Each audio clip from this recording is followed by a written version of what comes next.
அருட்பேராற்றல் கருணையினால் உடல் நலம், நீளாயும், நிறை செல்வம், உயர்புகழ், மெய்ஞானம் ஓங்கி வாழ்வோம். அருட்பேராற்றல் கருணையினால் உடல் நலம், நீளாயும், நிறை செல்வம், உயர்புகழ், மெய்ஞானம் ஓங்கி வாழ்வோம். வாழ்த்துக்கள். வாழ்க்கை துணையை வாழ்த்துவோம்.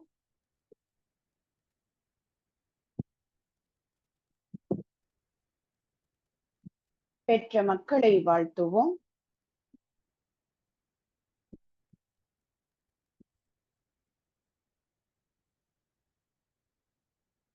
உடன் பிறந்தவர்களை வாழ்த்துவோம்.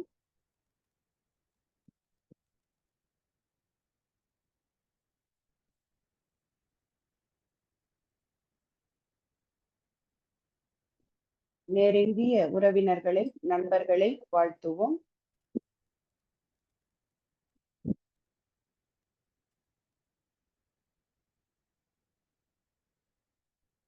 தொழில்துறையில் அன்றாட கடமைகளில் நமக்கு துணை புரிவோர் அனைவரையும் வாழ்த்துவோம்.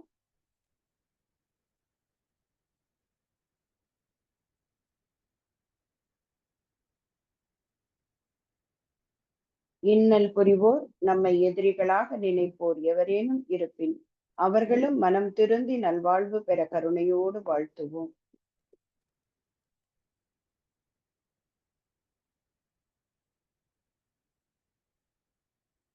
ஆசான் அருட்தந்தை அவர்கள் அருளிய வேதாத்திரியம் வாழ்க வளமுடன். உலக சமுதாய சேவா சங்கம் வாழ்க வளமுடன். ஆழியார் அறிவு திருக்கோயில் வாழ்க வளமுடன். உலக சமுதாய சேவா சங்கம் ஸ்கையோகா இணையவழி வகுப்புகள், இணையவழி கூட்டுதவங்கள் சிறப்பாக நிகழ வாழ்த்துவோம். வாழ்க வளமுடன். உலகம் முழுவதும் உள்ள மனவளக்கலை மன்ற அறக்கட்டளைகள், தவ மையங்கள் சிறப்பாக நிகழ வாழ்த்துவோம். வாழ்க வளமுடன். இன்றைய நிகழ்வில் கலந்து கொண்டுள்ள அன்பர்களும் அவர்தம் அன்பு குடும்பங்களும் வாழ்க வளமுடன். இரண்டொழுக்க பண்பாடு. நான் எனது வாழ்நாளில் யாருடைய உடலுக்கும் மனதுக்கும் துன்பம் தரமாட்டேன். துன்பப்படுவோருக்கு என்னால் முடிந்த உதவிகளை செய்வேன். நான் எனது வாழ்நாளில் யாருடைய உடலுக்கும் மனதுக்கும் துன்பம் தரமாட்டேன். துன்பப்படுவோருக்கு என்னால் முடிந்த உதவிகளை செய்வேன். நான் எனது வாழ்நாளில் யாருடைய உடலுக்கும் மனதுக்கும் துன்பம் தரமாட்டேன். துன்பப்படுவோருக்கு என்னால் முடிந்த உதவிகளை செய்வேன். வாழ்க வையகம், வாழ்க வையகம், வாழ்க வளமுடன். உலக நலவேட்பு. உலகிலுள்ள பொறுப்புடைய தலைவரெல்லாம் உயிரறிவை உள்ளுணர்வாய் பெறுதல் வேண்டும். உலகனைத்து நாடுகளின் எல்லை காக்க ஓருலக கூட்டாட்சி வலுவாய் வேண்டும். உலகில் போர் பகை அச்சமின்றி மக்கள் உழைத்துண்டு வளம் காத்து வாழ வேண்டும். உலகெங்கும் மனிதகுலம் அமைதி எனும் ஒரு வற்றாத நன்னிதி பெற்று உய்ய வேண்டும். வாழ்க வையகம், வாழ்க வையகம், வாழ்க வளமுடன். மழை வாழ்த்து. ஏரி, குளம், கிணறு, ஆறு எல்லாம் நிரம்பி வழிய மாறி அளவாய் பொழிக மக்கள் வளமாய் வாழ்க.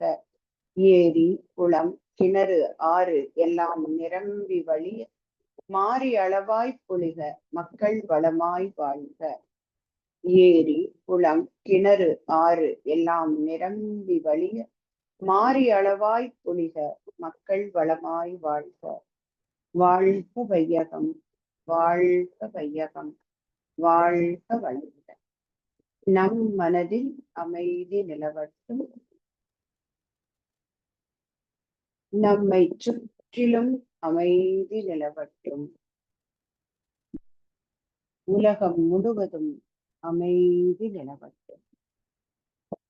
அமைதி, அமைதி, அமைதி. இரு உள்ளங்கைகளை அதிக ஓசையின்றி தேய்த்து கண்களில் வைத்து பின் முகத்தை தடவி இரு கைகளையும் தலைக்கு மேல் தூக்கி ஒரு ஆழமான மூச்சு இழுத்து விட வேண்டும். பிறகு கைகளை இறக்கிக் கொண்டு கண்களை திறக்க வேண்டும். அன்பர்களின் கனிவான கவனத்திற்கு ஒரு நினைவூட்டல். வாழ்க வளமுடன். அருட்தந்தை வேதாத்ரி மகரிஷி அவர்கள் தனி மனிதன் அமைதி பெறுவதற்காக உடல் நலத்திற்கு உடற்பயிற்சி, உயிர் வளம் பெற காயகல்ப பயிற்சி, மனம் அமைதி பெற அகத்தவம் மற்றும் அகத்தாய்வு பயிற்சிகளை அளித்துள்ளார். இத்தகைய சிறப்பான மனவளக்கலை எனும் வாழ்க்கை கல்விய உலக சமுதாய சேவா சங்கம் ஸ்கையோகா இணைய வழியே 12 நாட்கள் அடிப்படை பயிற்சியாகவும் அதனை தொடர்ந்து 4 மாதங்கள் சான்றிதழ் கல்வியாகவும் நம் இல்லம் தேடி வந்து அளித்து வருகிறது. இந்த சிறப்பான செய்தியினை நமது உறவுகளிடமோ நட்புகளிடமோ பகிர்ந்து அனைவரும் உடல் நலத்துடன் ஆரோக்கியமாக அமைதியாக வாழ நம்மாலான சிறு உதவியினை செய்வோம். மகரிஷியின் கனவாம் உலக அமைதிக்கு நம்மால இயன்ற சிறு தொண்டினை செய்து குருவின் கனவினை நனவாக்குவோம். மேலும் விவரங்களுக்கு kundaliniyoga.edu.in இணையதளத்திற்கு செல்லவும். வாழ்க வளமுடன். தவத்தினை தொடர்ந்து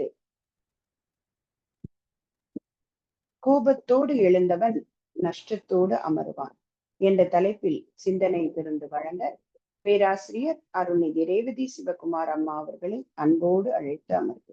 வாழ்க வளம். வாழ்க வளமுடன். மிக்க நன்றி அம்மா. வாழ்க வையகம், வாழ்க வையகம், வாழ்க வளமுடன். குரு வாழ்க, குருவே துணை. சிறப்பான முறையில் நமக்கு புரிய தவத்தினை வழிநடத்திய மதிப்பிற்கும் அன்பிற்கும் உரிய பேராசிரியர் அருள்நிதி கோதை கோவிந்தராஜன் அம்மா அவர்களை வாழ்த்து முடிவோம். பேராசிரியர் கோதை கோவிந்தராஜன் அம்மா அவர்கள் வாழ்க வளமுடன். அவரது உடல் நலம், மனவளம் வாழ்க வளமுடன். அன்பு குடும்பம் வாழ்க வளமுடன். பொருளாதார மேன்மை வாழ்க வளமுடன். ஆன்மீக அருள்படி என்மேலும் தழைத்தோங்க வாழ்க வளமுடன். நன்றி அம்மா. வாழ்க வையகம், வாழ்க வையகம், வாழ்க வளமுடன். குரு வாழ்க, குருவே துணை. அன்னையாய் தந்தையாய் அனைத்துமாய் நம்மை வழிநடத்தும் ஆசான் அருள் தந்தை வேதாத்ரி மகரிஷி அவர்களின் பொற்பாத கமலங்களை வணங்கி ஆழ்ந்த தப உணர்வில் நல்லதொரு சிந்தனையை உடல் நலத்தை சீரமைத்து ஓய்வித்த குருவே வாழ்க, வாழ்க வளமுடன்.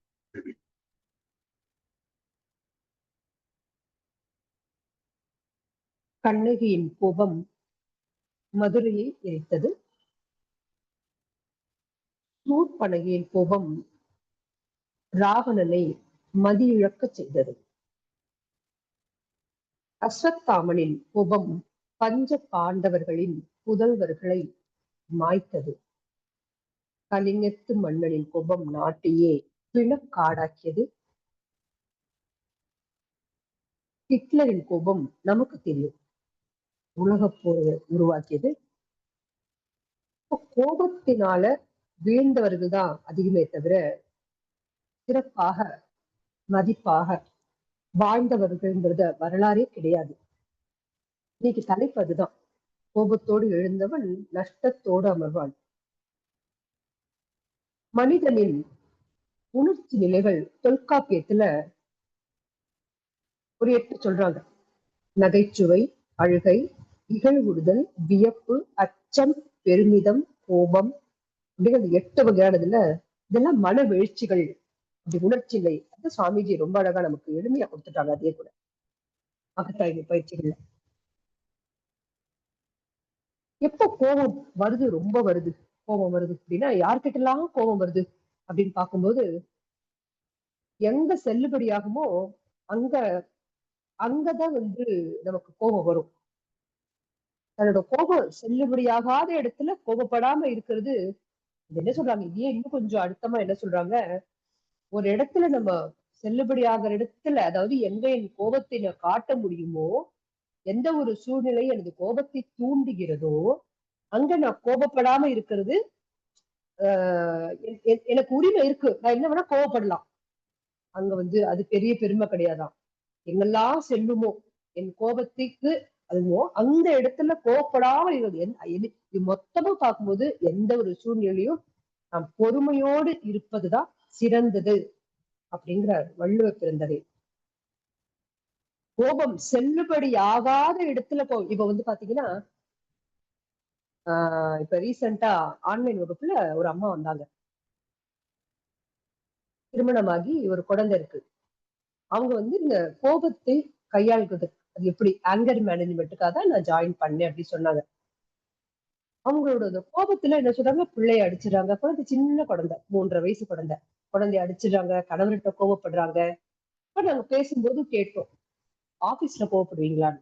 மாட்டேன் அப்படின்னாங்க. ஏன்னா அந்த கோபம் எடுபடாது.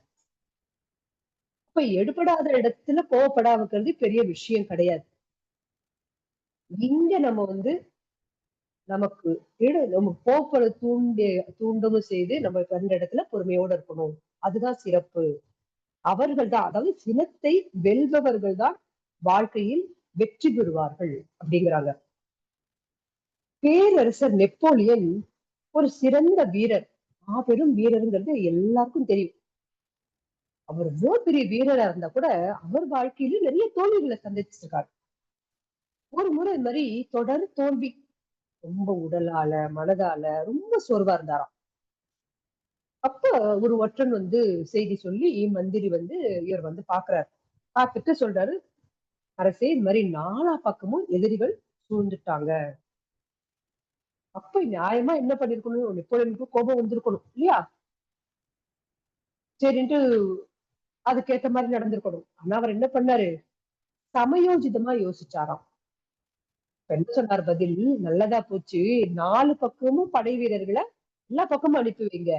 ஒரே பக்கம் போர்மைகள் சூழ்ந்து ஒரு இடத்துல நின்னு அவங்க வந்து மிச்ச 3 பக்கத்துல சூழ்ந்து அவர்களை தோற்கடிப்பதற்காக பிளான் பண்ணி அந்தந்த இடத்துக்கு தகுந்த மாதிரி வீரர்களை ரெடி பண்ணி அந்த மாதிரி நம்ம இப்ப புதிய அவர் சொன்ன டீம் அப் பண்றது. சோ அந்த மாதிரி அனுப்பிச்சிட்டு அந்த போர்ல அவர் ஜெயிச்சுதா அந்த வரலாற்று குறிப்பு சொல்றது. அப்ப நம்ம அந்த எந்த ஒரு சூழ்நிலையிலும் நிதானம் தவறாது இருக்கும் பொழுது நம்ம எப்பேற்பட்ட உணர்ச்சி நிலையும் கடந்துடலாம். அமைதி காக்கும் பொழுது கோபங்கிறது என்ன, நமக்கு என்ன தெரிஞ்சாதானே நம்ம என்னத்தை இழக்கிறோம் தெரியும் இல்லையா? கோபங்கிறது என்ன அப்படின்னு பார்க்கும்போது சமீஜி ரொம்ப அழகா சொல்றாங்க, சீரமைக்கப்படாத ஆசை செயலாகாமல் தடைப்படும் பொழுது அந்த தடையை நீக்க எழும் ஆர்வமே சினம் ஆகும் அப்படிங்கிறாங்க. அதாவது உணர்ச்சி பயப்பட்ட பகை உணர்வு, ஆசைக்கு தடை வரும்போது அந்த தடையை எப்படி தடையை தகர்த்து ஜெயிச்சிடணும் அப்படிங்கிற அந்த வேகம் அந்த உயிர்ல பிறக்கிறது அப்படிங்கிறாங்க. அந்த தடையை நீக்க உயிர் எழுச்சி பெறுகிறதுங்கிறாங்க. இதுதான் சினம். அப்ப அதுவே அந்த சினம் கொள்ள அந்த உயிராற்றல் நமக்கு நல்லா இருந்து நமக்கு அந்த உணர்ச்சி நிலையிலேயே நம்ம இருந்துட்டு அந்த சினம் எழுந்து பழகி பழகி பழகி நாம வந்து அதுவாவே மாறிடுறோம். எந்த சூழ்நிலையிலுமே நம்ம கோபப்பட்டுக்கிட்டே இருக்கோம். ஒரு கோபம் வருது, நான் கோபமா இருக்கேன் அப்படின்னா அவர் வேற கோபம் வேற இல்ல, அவர்தான் கோபமாவே மாறிடுறாரு. அவரோட இதுல மாட்டோம். கோபம் கவனிச்சு பாத்தீங்கன்னா கோவப்படுறவங்க கத்துவாங்க, மெதுவா பேச மாட்டாங்க கோவப்படுறவங்க. ஏன்னா மனதளவுல ரொம்ப தள்ளி இருக்காங்க, அதனாலதான் இவ்வளவு கத்துறது. இப்ப இந்த சினம் வந்து அவ்வளவு ஒரு மோசமான ஒரு விஷயம். உடலையும் மனதையும் துன்பப்படுத்தும் ரொம்ப மோசமான ஒரு விஷயம்தான் இந்த சினம்.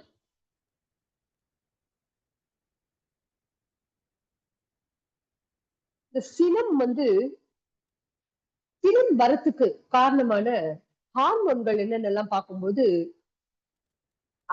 அட்ரினல், அதுதான் வந்து இந்த கோபம் அல்ல மன அழுத்தத்தை தூண்டுற அந்த சுரப்புகள்ல இருந்து வெளியிடப்படுகிறதா. அது நம்மள வந்து அது மட்டும் இல்ல, கார்டிசால்ங்கிற மன அழுத்த ஹார்மோனும் சில சமயம் டெஸ்டோஸ்டரோன்ங்கிற ஹார்மோனும் கோபம், அந்த ஒரு ஆக்ரோஷம், ஒரு ஒரு அந்த டாமினேஷன் சொல்லுவாங்கல்ல, டாமினண்டா இருக்கிறது, அந்த மாதிரி இருக்கெல்லாம் வந்து அடமெண்டா இருக்குது, அதெல்லாம் வந்து தூண்டி விடுற ஹார்மோன்கள்.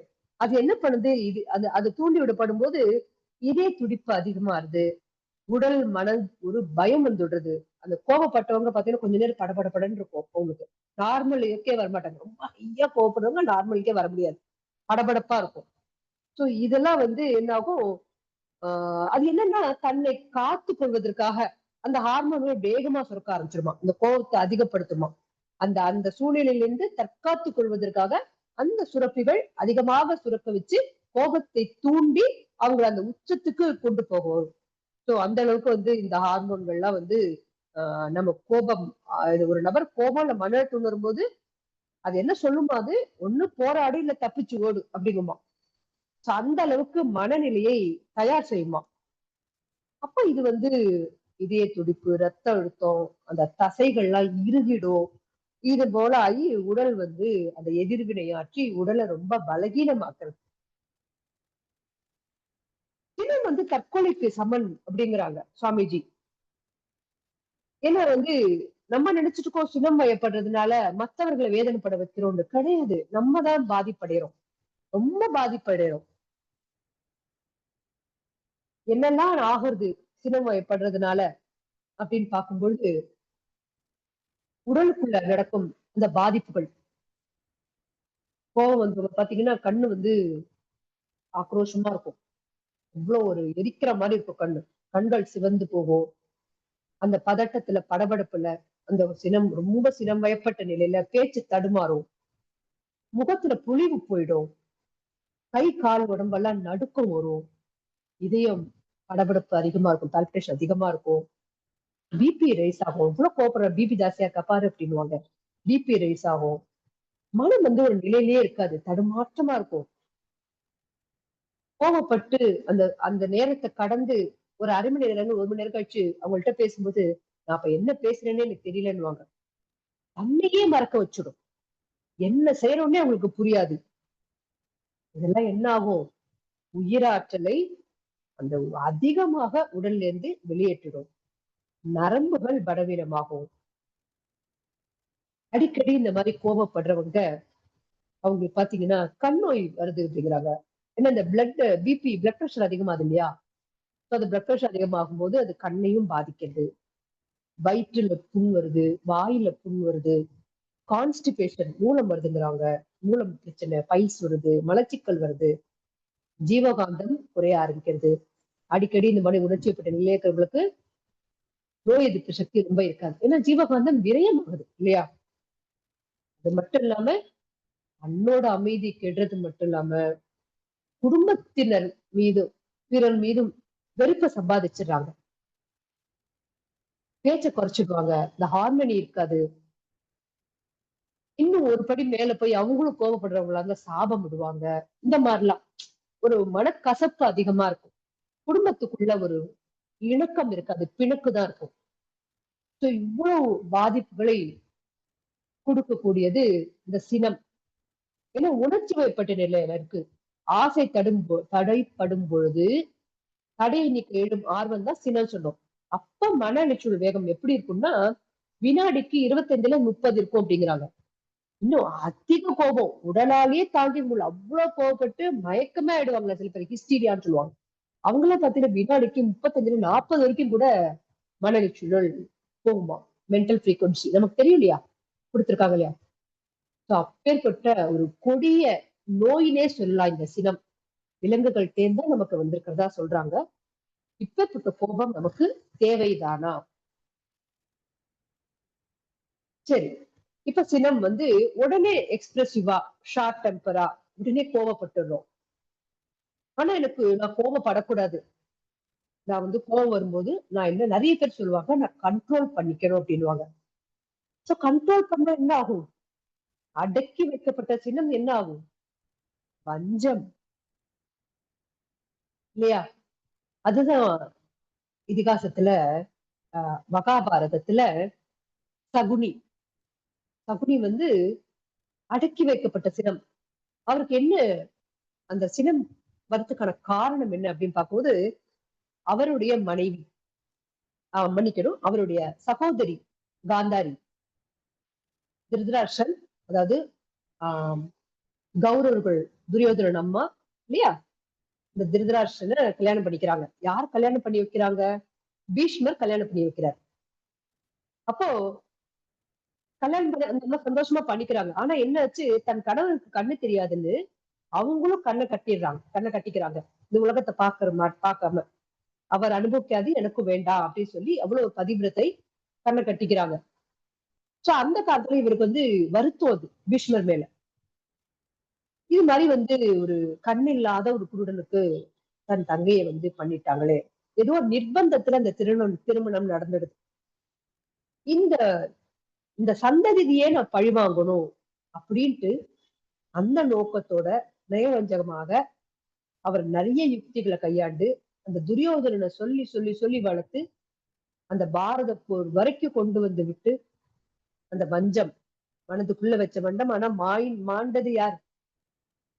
கௌரவர்கள் தான். தன்னையே கொல்லும் சினம். அப்பேற்பட்ட ஒரு வஞ்சத்தை அது மாதிரி மனதுக்குள்ள தேக்கி வைக்கும் பொழுது அது தன்னைத்தான் முதல்ல நம்மளைத்தான் அது பண்ணிடுறது. அப்ப இந்த சினம் வயப்படவும் கூடாது, அதுக்கு அடுத்தது அடக்கி வைக்கவும் கூடாது. அப்ப அந்த ஆங்கர் மேனேஜ்மெண்ட் சொல்லி சாமிஜி நமக்கு சொல்றாங்க, சினத்தை தவிர்க்கணும் அப்படிங்கிறாங்க. இன்னும் கொஞ்சம் டீட்டெயிலா நம்ம பார்க்கும்போது சினத்தினால் வரும் கேடுகள் என்னெல்லாம் நஷ்டப்படுறோம். காலையில அழகான சூப்பரான தலைப்பு கொதையம்மா தான் கொடுத்தாங்க. கோபத்தோடு எழுந்தவள் நஷ்டத்தோடு அமர்வான். மணல் சுழல் பயங்கரமா ஏறுதுன்னு சொல்லி சொன்னேன். ஜீவகாந்தம் அதிகமா செலவாகும். வரவை விட செலவு அதிகமாகும் போது ஜீவகாந்தத்தின் இருப்பு குறைஞ்சிடும். உடல்ல அந்த ஜீவகாந்த இருப்பு குறையும் போது இயற்கையாவே என்ன பண்ணும், உடல்ல அந்த அந்த வெற்றிடத்தை நிரப்புறதுக்கு உயிர் சுழற்சி, உயிர் சக்தி உடல் முழுக்க ஓடுதுன்னு சொல்லி காயக்கல்பத்திலிருந்தே நம்ம பார்த்துட்டு இருக்கோம். அது வேகமா சுழல ஆரம்பிக்கும். அந்த உயிர் சுழற்சி வேகமா சுழன்று அந்த என்ன சுழலும் போது எந்த இயக்கம் இருக்கோ அங்க ஒரு விரிவலை இருக்கும் இல்லையா, காந்தம் உருவாகும். அப்ப வேக வேகமா சுழலும் போது அந்த உயிர் துகள்ல இருந்து இறை துகள்கள் வேகமா வெளியேறுமா. அந்த ஆற்றலோட குறைவை நிறைவு செய்து அப்படி பண்ணும்போது உயிர் துகள்களும் வெளியேறுமா. அதனாலதான் 2 உயிர் துகள்களிடையே தூரம் அதிகமாகுங்கிறாங்க. உதாரணத்துக்கு பாத்தீங்கன்னா பால் காய்ச்சரும். ஒரு பாத்திரத்துல 1 லிட்டர் பாலை ஊத்தி அடுப்புல வச்சு பொடிச்சுங்க. கொஞ்ச நேரம் கழிச்சு பார்த்தா அந்த சூட்ல பால் பொங்கி என்ன ஆகும், நமக்கெல்லாம் நல்லா தெரிஞ்ச தன்னை வழிஞ்சிடும். அப்ப என்ன ஆகுது, பாலோட அளவு குறைஞ்சிடுறது. அது போல அந்த கோபம் கொள்ளும் போது உடல்ல உயிர் துகள்களும் உடலை விட்டு வெளியேறி வான்காந்தத்துல கலந்துடுறதுங்கிறாங்க. உடலை விட்ட உயிர் மீண்டும் உடலுக்குள் சேராது, சிவவாக்கியர் சொல்லியிருக்காரு. அது மரணத்துக்கு. ஆனாலும் இந்த உடல் விட்டு வெளியிற உயிர் துகள்களும் உடல்ல தேராது திரும்பவும். அப்ப உயிராற்றலின் அளவு குறையும். அப்ப உயிராற்றலின் அளவு குறையும் போது அந்த ஓட்டத்துல தடுமாற்றம் வருது, ரத்த ஓட்டம் வேகமா ஓடுது. ரத்த ஓட்டம் வேகம் அதிகரிக்கும் போது ரத்த அழுத்தம் உண்டாகிறது. எந்த அளவுக்கு கோபம் வருதோ அந்த அளவுக்கு பிரஷர் அதிகமாயிடுமா, உடனே ரத்த அழுத்தம் வந்துருமா. அப்போ உடலில் உயிர்த்துகள் சுழற்சி வேகம் அதிகமாகும் போது பூமியில் ஈர்ப்பு ஆற்றலை விட்டு விலகும் வேகம் உயிர்த்துகளுக்கு அதிகமாகுங்கிறாங்க. அதனால என்ன ஆகும், கீழே நமக்கு உயிர் சக்தியோட மையம் நம்ம சொல்லி நமக்கு தெரியும், மூலாதாரம் தான். ஆனா அங்க இல்லாம மேல மூளை நோக்கி வேகமா பயணிக்குமா. அந்த மாதிரி ஆகும்போதுதான் நமக்கு என்ன ஆகுது, தவறான சில கூட அது தவறுன்னு நமக்கு தெரியறதே கிடையாது. இதுக்கு சினம் தான் காரணம்ங்கிறாங்க. இது மட்டும் இல்லாம செரிமான ஆற்றலுக்கு தேவையான ஹைட்ரோகுளோரிக் ஆசிட் சுரப்பதற்கு சுரப்பியின் செயல்பாட்டை அதிகரிக்க, நல்ல கோவப்பட்டவங்க டென்ஷனா இருக்கிறவங்க பாத்தீங்கன்னா அப்புறம் பயங்கரமா பசிக்கும் உங்களுக்கு. அவ்வளவு எனர்ஜி வெளில போயிருக்கு. அப்ப என்ன ஆகும், பித்த நீரும் அதிகமா உற்பத்தி ஆகுமா. இதனாலதான் இந்த வயிற்றுல உடற்புண் வருது அப்படிங்கிறாங்க. உடல் முழுக்க இந்த ரத்த அழுத்தம் வர்றதுனால இதயம் பாதிப்படையுது, நாடி துடிப்பு அதிகமாகிறது. அதனாலதான் உடல்ல நடுக்கம் உண்டாகுது. நம்ம முன்னோட்டுக்கும் காரணிகள் பார்த்துட்டு வரோம். உயிராற்றல் சுழற்சி வேகமாக தலைப்பகுதிக்கு வேகமா போறதுனாலதான் கண்களும் சிவக்கிறது. நம்ம ஒன்னொன்னா பார்த்தோம் பாயிண்ட், அதோட காரணங்கள் ஏன்னா இந்த உயிராற்றல் வேகமா சுத்துறது. அப்ப கண்கள் என்ன ஆகும், கண்ணு சிவக்கிறது, நரம்புகள்ல படபடப்பு உண்டாருது. ஏன்னா இந்த பிளட் சர்க்குலேஷன், ஆகாஷ் பார்ட்டிகள் நம்மளுடைய உயிர் சுழற்சி எல்லாம் வேகமா சுத்துறதுனால இவையெல்லாம் பலகீனம் அடையிறது அப்படிங்கிறாங்க. என்ன பேசுறோம் என்ன பண்றோம் அதெல்லாம் புரியறதே கிடையாது. அதனால நமக்கே அந்த உடலையும் கெடுத்து நோயையும் உண்டு பண்றது இன்னும் நிறைய உடல்ல மனதளவுல உடல்ல உள்ள பிரச்சனை வருதுங்கிறாங்க. அம்பலவான கவிராயர் அப்படிங்கிறவர் அறப்பளீஸ்வரர் சதகம் அப்படிங்கிற பாட்டு அதுல எழுதியிருக்காங்க. கோபமே பாவங்களுக்கெல்லாம் தாய் தந்தை, கோபமே குடி கெடுக்கும், கோபமே ஒன்றையும் கூடி வர ஒட்டாது, கோபமே துயர் கொடுக்கும், கோபமே பொல்லாது, கோபமே சீர்கேடு, கோபமே உறவருக்கும், கோபமே பழி செய்யும், கோபமே பகையாளி, கோபமே கருணை போக்கும், கோபமே ஈனமாம், கோபமே எவரையும் கூடாமல் ஒருவனாக்கும், கோபமே மரளினா யமன், மரளி முன் கொண்டு போய் தீய நரக்குழியில் அள்ளும். இவ்வளவு பாதிப்புகள் சினம் வயப்பட்டதுனால நமக்கு ஏற்படுது. இப்பேற்பட்ட சினம் நமக்கு தேவையா? சாமிஜி சொல்றாங்க, சினத்தினால் திருத்தம் வராது அப்படிங்கிறாங்க. சினத்தினால திருத்தம் சினம் கோவப்பட்டு மாறினவங்க, தன்னை மாற்றிக்கொண்டவங்கிறது இது வரைக்கும் சினத்தை வென்றவங்க தான் ஜெயிச்சிருக்காங்க ஒழிய சினத்தினால யாரும் வென்றதாக எங்கேயுமே கிடையாதுன்னு சொல்லி சாமிஜி அழுத்தமா கொடுக்குறாங்க. ரொம்ப ஒரு அருமையான ஒரு குரல் வள்ளுவ பெருந்தகை சொல்றாங்க, சினத்தை பொருளென்று கொண்டவன் கேடு நிலத்தரைந்தான் கைப்பிழையாதற்று அப்படிங்கிறாங்க. இப்ப வெகுளாமை அப்படிங்கிற அதிகாரத்துல, அதாவது இதுக்கு என்ன பொருள் அப்படின்னு பார்க்கும்போது, சினம் வயப்பட்டவர் தன்னோடதுதான் தான் அது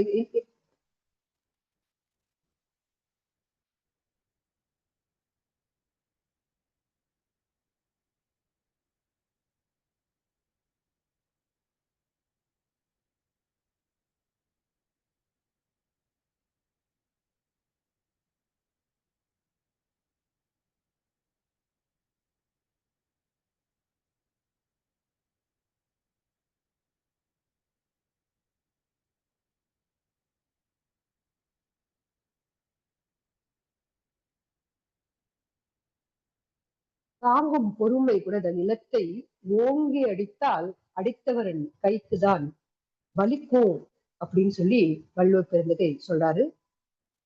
சினம் கொண்டவருக்குத்தான் வலியே ஒழிய சினத்தினால அது கேடுதான் விளைவிக்கும் ஒழிய, அதான் சொல்ற அகழ்வாரை தாங்கும் நிலம் போல பொறுமையா இருக்கணும் அப்படின்னு சொல்லி சொல்றாங்க. இப்பேற்பட்ட சினத்தை உடலை கெடுத்து மனதை பலகீனமாக்கி உறவுகளோடு ஒரு வெறுப்பான ஒரு பகைமையான நிலையை ஏற்படுத்தி கொடுக்கும் இந்த சினம் தேவைதானா அப்படின்னு நம்ம ஆராய்ச்சி பண்ணும்போது அது தேவையில்லை. அப்ப சினத்தை மனதை எவரையும் சீராக வாழ விடாது. இந்த சினத்தை ஒழிக்கணும்னு சொல்லி சாமிஜி நமக்கு சொல்றாங்க. அப்ப சினத்தை நான் எப்படி ஒழிக்கிறது? எப்படி நான் அப்ப ஒருத்தர் தவறு செய்யறாரு, ஒரு தவறு செய்யும் பொழுது அவருக்கு எதிராக நான் கோவப்படக்கூடாதா அப்படின்னு பார்க்கும்போது நமக்கு ஒரு வருத்தப்பட வைக்கிறாங்க, நான் கோவப்படக்கூடாதா? வாழ்வாளமுடன் நான் பேசுறது கேக்குறதா? எனக்கு மைக்ல கிரீன் வரவே இல்லை. கேக்குதுமா இப்ப கேக்குது.